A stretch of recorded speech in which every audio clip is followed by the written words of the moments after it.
Hello students, welcome back to the channel Educational Galaxy. हम कर रहे हैं क्लास 9th मैथ्स का chapter number 7 that is triangles की एक्सरसाइज 7.1। इससे लास्ट वीडियो में हमने सेम एक्सरसाइज का क्वेश्चन 1 और 2 डिस्कस किया था, जिनके लिंक डिस्क्रिप्शन में है। आज इस वीडियो में हम क्वेश्चन 3 को डिस्कस करेंगे, जो कहता है AD and BC are equal perpendiculars to a line segment AB, show that CD bisects AB। Means AD and BC जो है वो इक्वल परपेंडिकुलर्स हैं लाइन AB पर। AB ये एक लाइन है, डायग्राम भी हमें बुक में ही गिवन दे रखा है। तो बोला है AB एक लाइन है जिसमें कि BC एक परपेंडिकुलर है एंड AD एक परपेंडिकुलर है, जो कि दोनों आपस में इक्वल है। तो हम यहाँ पे एक लाइन ड्रॉ कर सकते हैं सिंगल ऐसे दोनों में, ताकि पता रहे ये दोनों इक्वल है। दूसरी बात, हमें प्रूफ क्या करना है, CD बाइसेक्ट्स AB। CD जो लाइन है ये AB लाइन को बाइसेक्ट करती है, मींस टू इक्वल पार्ट्स में डिवाइड करती है। तो सबसे पहले हम गिवन लिख लेते हैं, क्या हमें दे रखा है। तो गिवन सबसे पहला तो हमें दिया है AD इक्वल है BC के, AD इक्वल है BC के। दूसरी बात, हमें बोला है BC एंड AD परपेंडिकुलर्स हैं, मींस ये वाले एंगल 90 डिग्री के हैं, ये भी हमें गिवन दे रखा है। तो हम लिख सकते हैं एंगल B इक्वल है एंगल A के, दोनों ही इक्वल है 90 डिग्रीज के।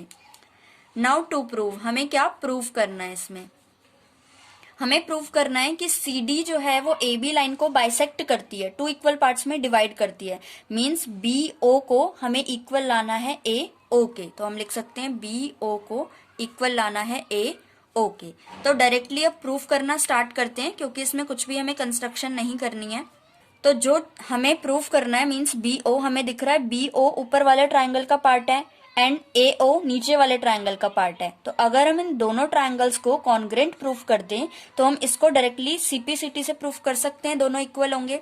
तो हम सीधा लिख सकते हैं in triangle BOC and triangle AOD।